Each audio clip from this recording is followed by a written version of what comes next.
Welcome back. It's the Big Blue Banter, New York Giants football podcast. I'm Dan Schneier, joined as always my co-host Nick Falato.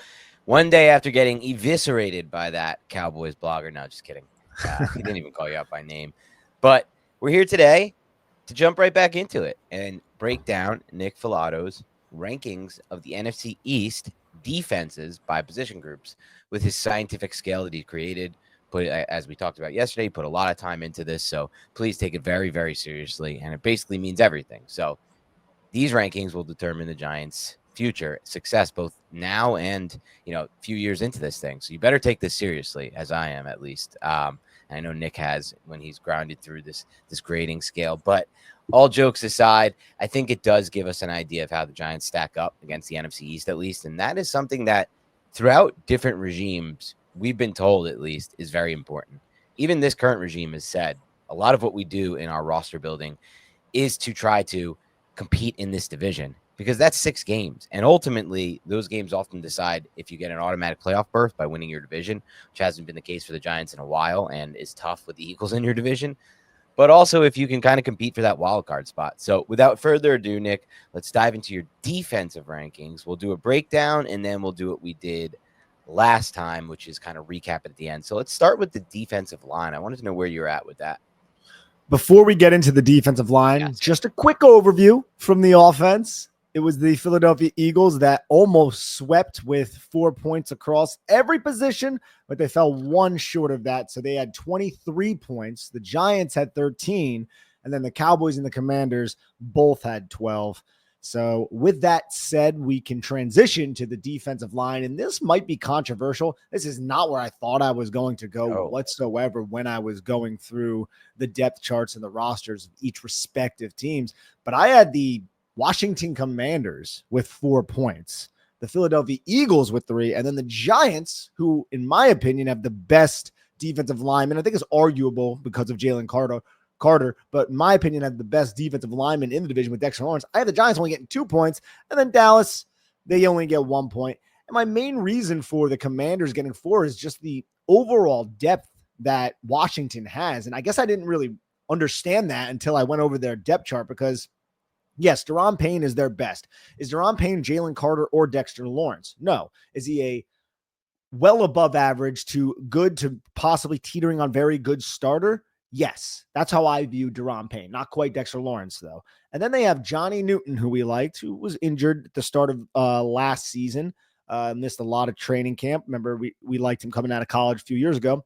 Sheldon Day, Dietrich Wise, Eddie Goldman, and they signed Javon Kinlaw, who I'm not a huge fan of, but him in that rotation, there's a lot of options there. There's a lot of competent options there. There's not a lot of star power, but I just looked at the New York Giants, and I'm like, we have Dexter Lawrence. Yeah, great.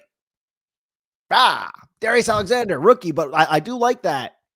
Yeah, where we going now? You're like Raheem Nunez-Roches, even going to make the roster. Roy Robertson Harris and Jeremiah Ledbetter and some of the young guys like Jordan Riley and DJ Davis and Elijah Chapman.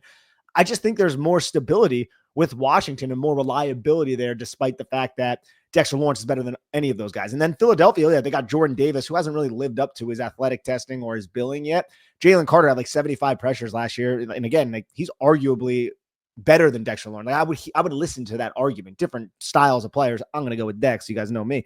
But still, it's within the conversation. Then Dallas, they just paid Osa Odigizua, who's a very good player in his own right. They just tied him up with a large contract, and they don't really have much depth behind Osa. I'm trying to they have Mozzie Smith and players like that. So to me, it was Dallas was a firm 1. The other 3, you can make an argument for each, I think, but that's where I ended up landing. I wanted to get your take on this, though.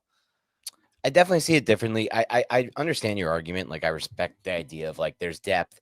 And maybe this is something I've overlooked as to why the Giants have struggled. And they certainly have struggled because of lack of depth on the defensive line. But I think part of those issues that we've seen in the run game have been at the linebacker level and at the safety level, specifically that second and third level tackling.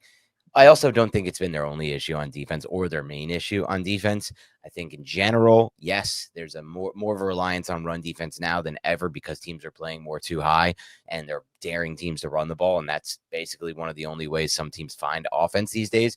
But ultimately, I'm not too moved by the depth Washington has. I think Dexter Lawrence is the best player at this position group in this entire division by a long stride. So I'll say this, Carter, you brought this up, and this is an excellent point. 125 pressures through 2 seasons and on a rookie contract. That's unbelievably elite and unique, but he doesn't have anywhere near the double team rate Dexter Lawrence has.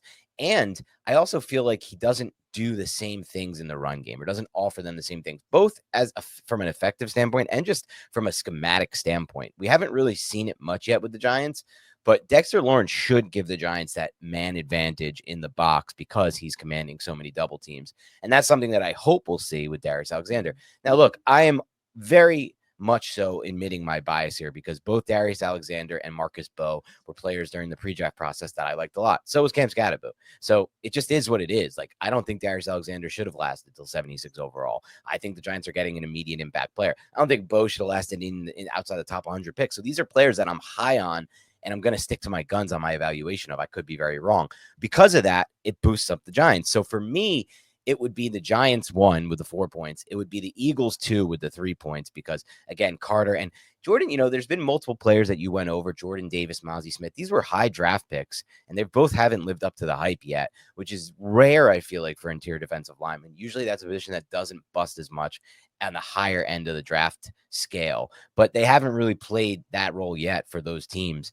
So I want to kind of knock the Eagles a little bit for that, but with Jalen Carter, it's just that difference maker means a lot to me. And I do respect Darren Payton's game, but I don't think he's really that difference-making defensive tackle. So I would put them 3, and then 2 with 2 points, and the Cowboys 4th with 1 point. I completely understand. When it comes to the Eagles, they have to replace Milton Williams. True. Milton Williams was there. So they went out and they drafted the kid from Nebraska, Ty Robinson, who I didn't get to watch too much of, but you said you liked him. And they have a Jules guy, but like they figure out those types of guys. Exactly. And then they had the kid Ojomo, who they got, I think, 2 years ago in the draft out of Texas, who had like 35 pressures last year. So I don't know if those guys are going to be bona fide NFL competent starters, but we've seen a little bit of that from Ojomo. And with Vic Fangio as a coordinator, I can see him getting the most out of that group. But I know that's not the best way to look at this exercise. For me, like, I really wanted to give the Giants 4 because of Dexter Lawrence, but I don't know if Darius Alexander, Jeremiah Ledbetter, and Roy Robertson Harris are going to fix the issues that the New York Giants had on defense like we want them to. I think is a much better situation. I wouldn't say it's night and day. It's like, night and early morning, possibly, right? Like with the sun, right, where it's still a little bit dark out. Mm-hmm. I think there is an opportunity for those additions to make this run defense much more secure and solidified, but it's not necessarily a certainty. So I was just like, damn it, man. And I had such a problem with the defensive line room last year. So I just, I couldn't give them the 4 points, but I freaking grappled back and forth with it, and giving them 2 seems almost disrespectful, especially with Dexter Lawrence there. But that's what I went on when I wrote this. It's fair. I think for me, part of it is also just, I think back to last season and some of the games early in the year where the Giants had a really good performance, like the Bengals game, for example, or even that Dallas game besides the Lamb play. It felt to me like they were doing things on the defensive front that decided those games. And I feel like the Eagles have also been a team that have done things on the defensive front that have decided games. Now, part of that is probably the edge play and the scheme, but I didn't really feel that way watching the Commanders last year, despite some of the big names that are on that defensive line. And I do respect Osa Odigizua. Fortunately, the Giants got the wrong brother there, but he's more of that like gap shooting, penetrating type. And that's something that I feel like I respect his game, and he looks good when I watch him, Nick, but I also feel like that's partly due to the scheme and playing alongside Micah Parsons. So I didn't want to boost them up too high. So yeah, that's where I settled in. What about, let's move to edge, where you're at with the edge group?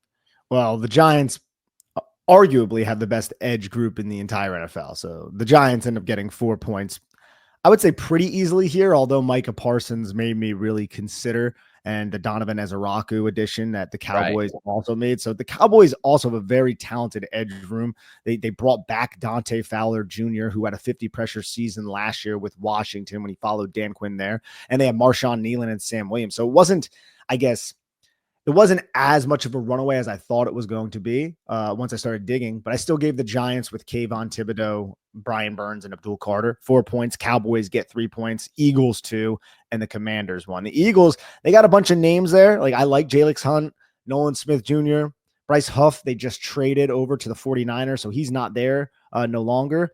And then they also brought in, obviously, Ojolari, Antoine Powell-Ryland Jr. they drafted, and then Joshua Uche. I just think that's a lot of depth pieces, some injured guys, some guys with high upside. If they hit, they could do something. And then with Washington, they get 1 point in this category. They don't really have a lot of you look at their edge group and it's a little thin. And I think I consider Frankie Louvu a linebacker for this exercise because they run a defense where some of those linebackers and those edges, they kind of blend their roles depending on what like Dan Quinn is doing and how he's employing his defense. But the Washington Commanders were an easy 1-pointer in this exercise for me. Hello, ladies and gentlemen. Look, we all love to work out. The summer's coming around. You want to look good in your bathing suit. But in order to enhance your workout, you want to go and use MitoPure from Timeline. This is a great product. When I started using it, it makes me feel stronger, gives me more energy. I recover quicker. I'm in my 30s. I still have the energy to work out. And if you want that energy, you really should give Timeline's MitoPure a shot and work it into your routine. The great year of 2025 is your year to be the best, most energized, most revitalized you. MitoPure promotes cellular renewal and mitochondrial health to address common signs of aging at the root. MitoPure is the research-backed innovation that unlocks your fullest potential. Timeline is offering 10% off your order of MitoPure right now. So go to timeline.com/banter. It's timeline.com/banter. That's TIMELINE. Yeah, and I think it's important. You've mentioned it a couple times already, but you and I, just from watching a lot of film on these defenses and teams, have a lot of respect for Vic Fangio and the scheme that he runs. I'm trying not to let that cloud like my evaluation here. I'm just trying to evaluate the talent and the players. Unfortunately, the Giants are in a position here where their rival has much better defensive coordinator than them. Like, there's no offense to Shane Bowen. He is not anywhere near the level of Vic Fangio, and not even close. And the Eagles just find a way to do these things. So they have that edge, but from a talent standpoint, I think it's undeniable the Giants are the number one team in this division because they have Brian Burns, Kayvon Thibodeau, Abdul Carter, and then a fourth option too with Chauncey Golston, where they stole from their rival, the Cowboys. So they added to their team and their advantage, and they took away from another team. Yeah. With that said, the best player in the division is Micah Parsons by far right now. It's possible Abdul Carter can get to that level, but it's not a guarantee, and it's probably not even likely because that level's like the best in the NFL or the second best in the NFL, and that's crazy to ask of anyone, Abdul Carter or anyone. But it is crazy to say, but true, that it is possible that he could get to that level from what we've seen from his athleticism standpoint and some of the high-end reps. But like you mentioned, like outside of them, there are some question marks. We like Ezeraku, but that is a borderline first, second round edge, and that range of edges has been very hit or miss in the draft, to say the least, when you're drafting guys in that 35 to 40 range at that position. So for me, I'd actually toggled with going Eagles over Cowboys 2-3. Nolan Smith, they just traded Bryce Huff, which hurts, but I like Jalix Hunt a lot. But ultimately, it's just, I'm big on who gives you that major edge. Dexter Lawrence was the guy in the DT group. Micah Parsons, that guy here. So I have the exact same rankings as you, but I'm looking at it like this, Nick. There's a lot of expectation this year, going into this year, that the Giants are really not on the level of the Eagles, and that's fine, and that's fair, and I think we both agree with that. There's also that same expectation that the Giants are not on the level or have any chance of really competing with the Commanders, and that one to me is not as cut and dry. Despite the fact that the Commanders, dude, won like a million games last year and made the NFC Championship, well, the Giants won, 3 games last year? And the reason I'm saying that is because the Giants competed with the Commanders in both matchups against the Commanders. Should have won the first game if they had an active kicker or the kicker didn't get hurt. And the second game could have easily won as well. And that was with Daniel Jones at quarterback. Now we fast forward to this year, and I look through your rankings of the position groups, and I think to myself, well, what if teams get 10 games of film, a whole offseason to study Cliff Kingsbury's scheme, and come up with ways to stop their scheme? And then what if the actual strength of the roster comes into play? Because as we go through your rankings, at least for me, Washington was dead last D-line, dead last edge. That's not a great front. Like, I respect their depth in the interior, but I felt like watching that team, it was never that much of a factor in their games. And on the edge, they're not producing much here. There's not much that I'm really worried about. Yeah, they have Dan Quinn, who's going to scheme up pressure, but that pressure that he schemed up, a lot of the times when we watched the Commanders last year, Eagles game and others, that pressure he schemed up cost him on the back end for big plays. and he took gambles, and they lost because they don't have that much talent really across the board on the defensive side of the ball. They know they tried to replenish. They've got a new regime. It's going to get better. But I kind of look at this exercise and think like maybe the Commanders are a little bit more vulnerable than people think for the Giants this year, and they may not be the team everyone's projecting them to be. I think that independent of the exercise that I'm doing, just because it's a natural regression. Like I'm a big believer in Jaden Daniels. It's hard not to be after that rookie season, but we saw exactly what happened with CJ Stroud. I know a lot of people are laying that at the feet of Jaden Daniels, and it's something he's going to need to overcome. But naturally, when you play to like 95th percentile of your skill set in your first season, natural regression is probably going to happen, especially when teams do get that film on you. And defensively, a lot of the guys that I'm going over, they were added in free agency. How are they going to fit with Dan Quinn? Like Dietrich Wise and Javon Kinlaw and Eddie Goldman, for instance. Look, going back to the defensive line, it does feel awkward making Washington the 4-point team. I think I have a little bit more faith in Dan Quinn and the depth that they have. But again, that lack of star power, something. Going back to edge, though, the Cowboy or the Eagles almost over the Cowboys. Like I almost put the Cowboys over the Giants. It's just I have a lot of faith in Burns, Thibodeau, Abdul Carter, and then Golston as the 4. But if you look at the Cowboys 4, you got Micah Parsons, who's better than anybody the Giants have.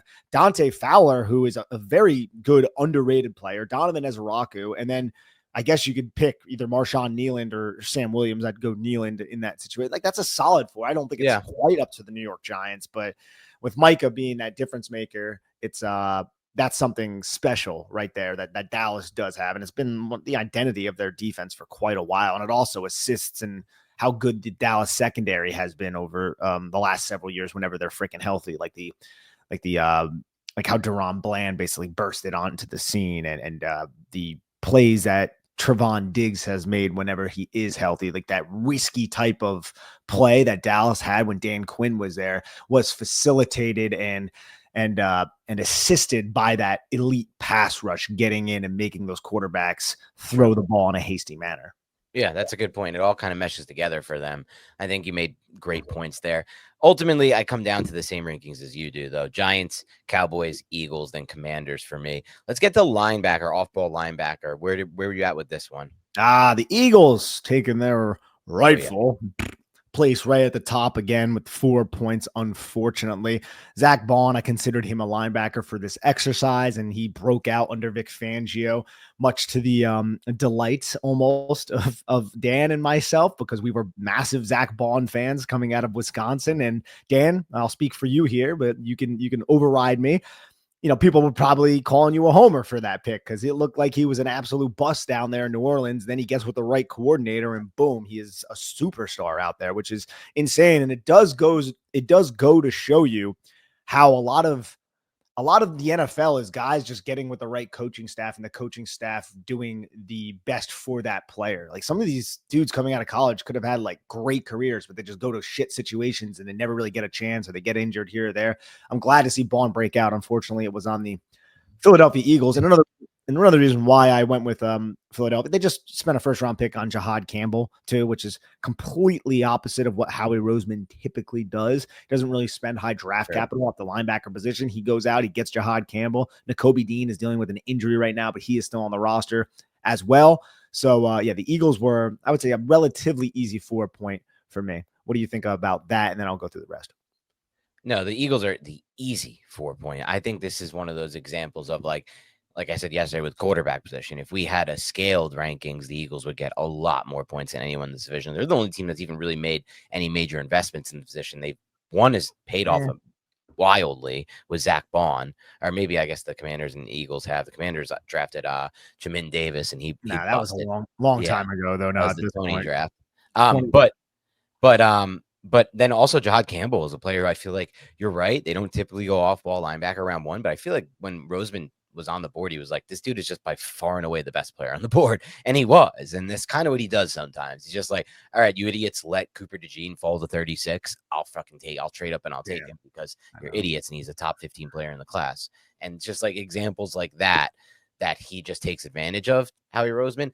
And John Campbell, like, I didn't watch a lot because the Giants weren't in the mix for him, but like the rare cut-ups I saw of him, he looked pretty freakishly athletic. And like him on that defense, dude, is probably going to work and probably going to suck for the Giants. Him and Ball at the second level, like their defense is probably going to be the best in the NFL this year, is my guess. They were, but at the end of the year, Nick, by the end of the year, they had meshed in that Fangio system, which it always takes some time to get into that system. And they were the best in the NFL.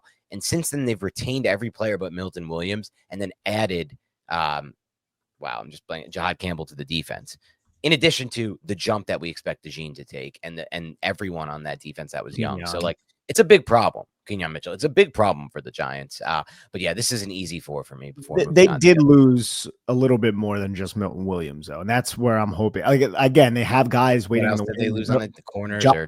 They did lose Josh Sweat. We should have mentioned him before. Oh, they lost Sweat. I forgot about. Yeah, where did Sweat go? I forgot. Where did he go? Arizona. Oh, yeah, he's with the Cardinals, so he's back with Jonathan Gannon, C.J. Gardner-Johnson as well. He's not there, but like he was an older player. He's more.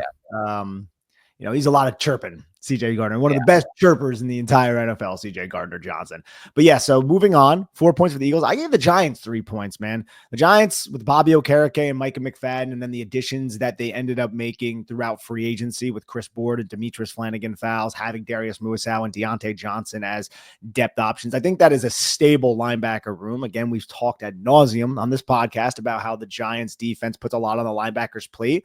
That is true, but I also want to acknowledge that the linebackers last year just didn't do well in that role. It wasn't just the defensive line. It was also Bobby Okereke. I don't know if he was injured, but he had a down year as well. We went through it a lot down the stretch of the season, right? We were going through and we were like, dude, like what's up with Bobby Okereke? Like that's an obvious fit. He's missing it. He missed this, that, so I think the Giants get an easy 3 points followed by the Cowboys and then the Commanders. If the Cowboys had a healthy DeMarvion Overshown who tore his ACL late last season, and it doesn't look like he's going to be healthy for the start of the season, but I'm not a freaking doctor, I would put the Cowboys over the Giants because I think Overshown is a budding star in the National Football League, just an absolutely explosive freak. And I do like Maris Luafau as well. They got some depth pieces. They had to get desperate because of the Overshown injury and sign Jack Sanborn and Kenneth Murray Jr. I'm not saying that those are desperation signings. I'm just saying bringing in 2 veterans to possibly start is more than likely. It was more than likely due to the fact that Overshown is dealing with these injuries. Like they're probably not going out and signing 2 guys like that. They might have signed 1, but it's a young group. It's a good group if they're healthy, but Overshown's not. And then the Commanders get last. I love Luvu. Bobby Wagner's getting a little bit long in the tooth, and I just think that they're a little bit behind the other 3 teams at this position group. Yeah, it's interesting. I think after you get past the 4-point Eagles, the obvious first in this, it gets murky for me. I think from a name standpoint and from an on paper standpoint, the Giants will probably get 3 points, but I don't know if that's going to play out the way it's supposed to on paper because Bobby Okereke was just not a very good player in Shane Bone's defense last year, and we'll see if that will change. And I ultimately think about his career. He was great in a totally different role for the Colts that he's playing now for the Giants. And then he was great in a different role than he played for the Colts with the Giants under Wink Martindale. But that role is not the same as what he's playing for Bowen. And they're not going to get him back to playing that role. It's just not how the defense works. And he's not going to play the role he played with the Colts because the Giants don't have anyone to play that Mike linebacker role except for him. So I'm not sold on Okereke bouncing back to the form we saw 2 years ago. And if that's the case, I wonder if Frankie Luvo is the next most effective linebacker in this division, assuming Overshown is injured. But ultimately, I look at the whole of this group, and I think for me, it would be Cowboys 3 points because I think at the end of the season, we're going to look back on that group and be like, that was a very effective group. First of all, I think Sanborn, if we actually watch the tape, we would consider him a better version of Micah McFadden if we watch all snaps of those players. No, he was good with Chicago. It is what it is. He was a Wisconsin linebacker. And then Kenneth Murray, I have a weird feeling he's going to work for them. He was somebody who I liked in the draft that kind of liked his athleticism and just didn't work out for the Chargers. That was the Oklahoma kid, right? Yeah. Total bust, I guess, because he's now signing for nothing with the Cowboys. And then Damone Clark was a guy I liked at LSU, but I don't know how his career has gone. I just feel like they've got a nice collective group of talent, and I worry about the fit with the Giants. So I'd probably go Cowboys with the 3 points by the end of the season. And then I almost I'll give the Giants the 2, but that one's even close for me too, because I think Luvo might be the most effective of the 4, but Wagner's definitely an older player, and that's going to hurt them.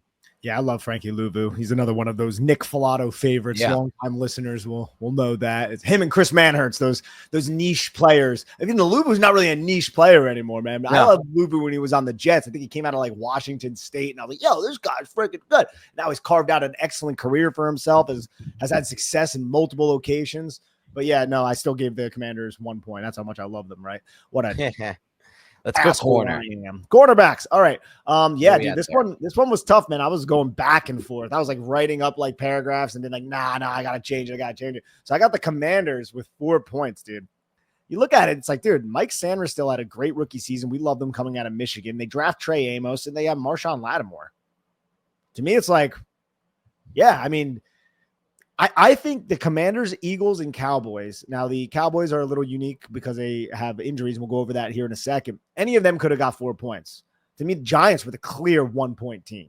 And I hate that, but that's how I had it. So I ended up going with the Commanders with 4, the Cowboys with 3, the Eagles with 2, and the Giants with 1. And with the Commanders, again, I went through those 3. They have Noah Igbenogany and Jonathan Jones on the roster, but I'm not really reading too much into them as assets. I just think that's a really solid starting 3 in Lattimore, Sanders still, and Amos. And then Dallas, Javon Diggs recovering from an injury. Don't know if he's going to be back for the start of the season.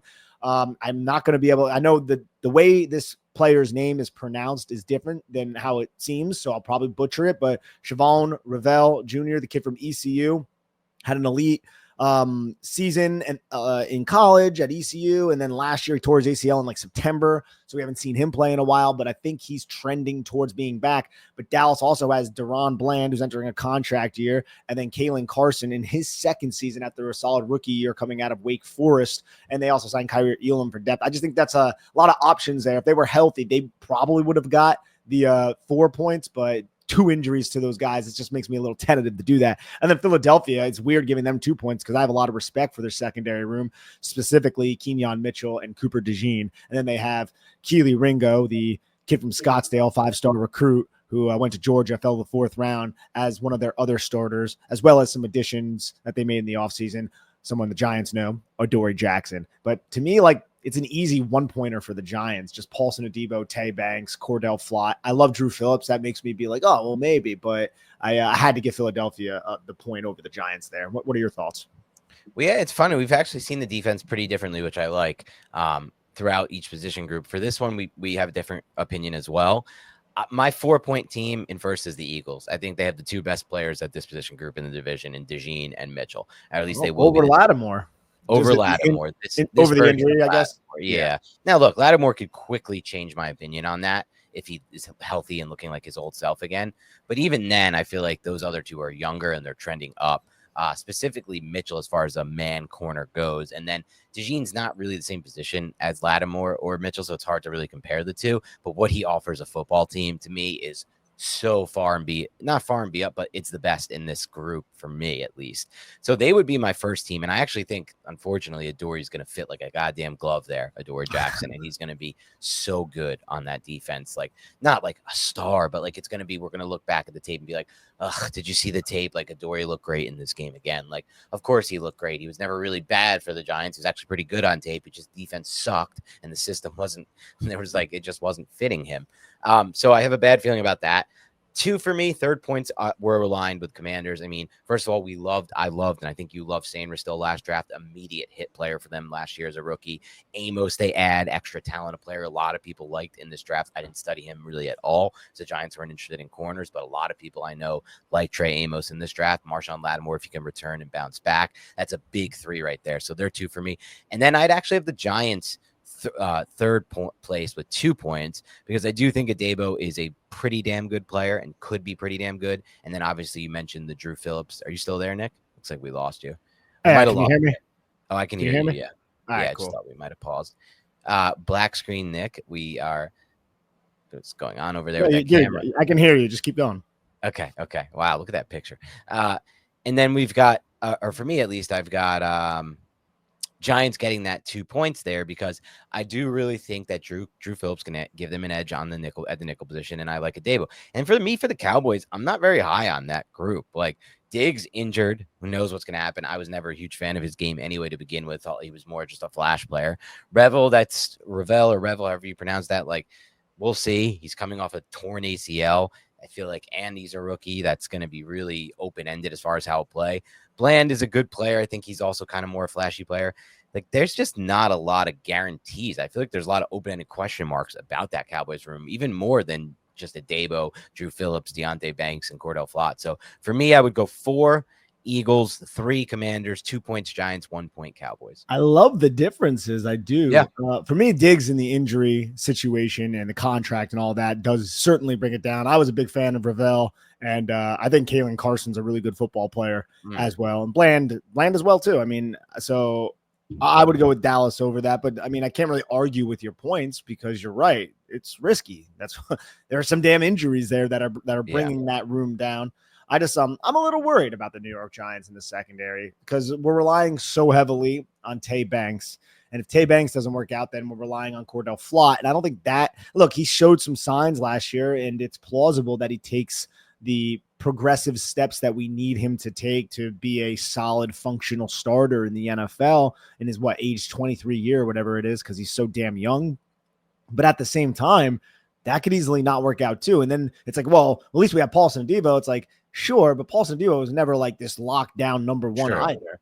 Like, and we hope Drew Phillips continues to ascend. It's just maybe I'm being a little bit skeptical and a little bit hesitant to really buy in to the secondary, but I could see it going sideways. That doesn't necessarily mean that it will. It's just we've already seen the young players that we're already relying on falter when they had an opportunity to step up, a la a Deontay Banks. That's fair.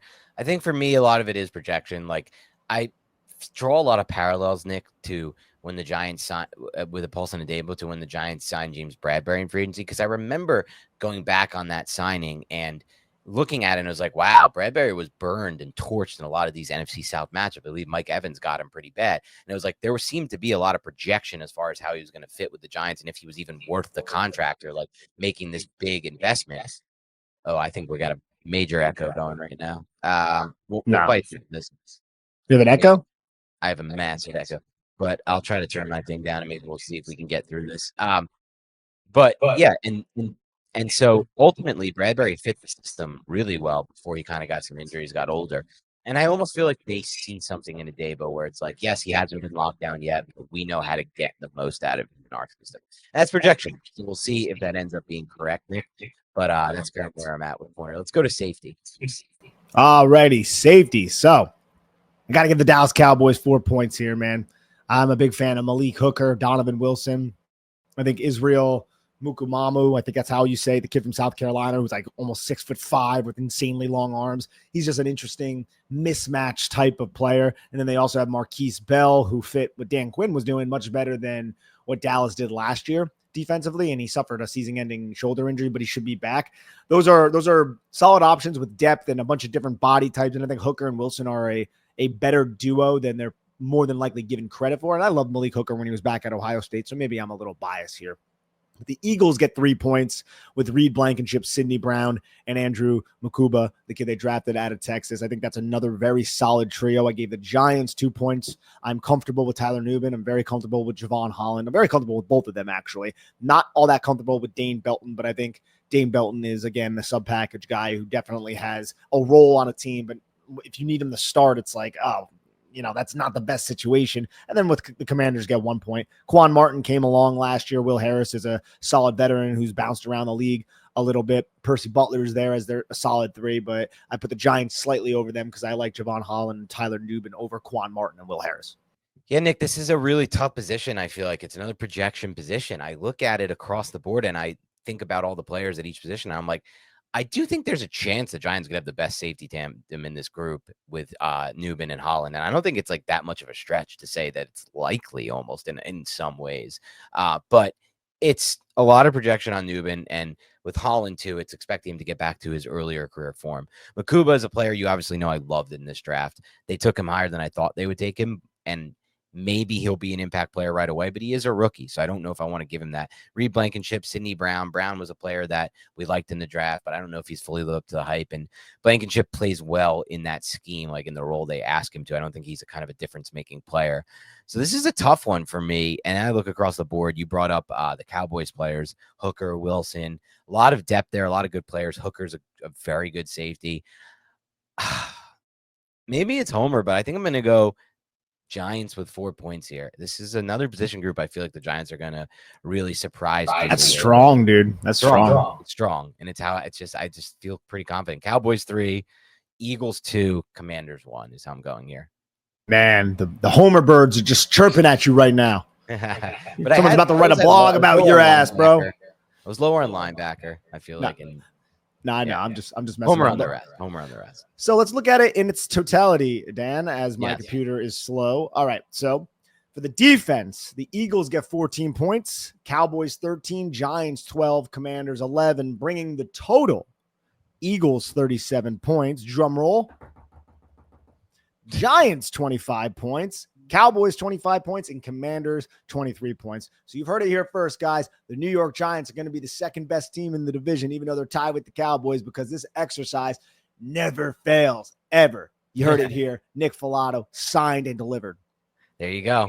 Giants, second best roster in the NFL, or at the NFC East at least. Yeah. No, okay. In all honesty, man, there's so much the Giants needs to come together for the Giants to be successful. I mean, we know the schedule is going to be very hard. This exercise proves very little. I think it's a fun thought exercise. And again, the difference between one position group getting 2 points and the other one getting 1 point is a massive difference in a point. But is that difference like what's the degree of difference between those position groups, right? And how do you quantify that? That's why this is like a silly, fun exercise that people read way too much into. Obviously, we're allowed to have some fun. It's in the middle of the offseason, reading about OTAs. So thanks again to everybody who's listening and tuning in to Big Blue Banter Podcast in the middle of June. Keep it locked and loaded. Please help us grow by liking and commenting on each video. That's all we need from you. Otherwise, have a great rest of your week, and we'll talk to you soon.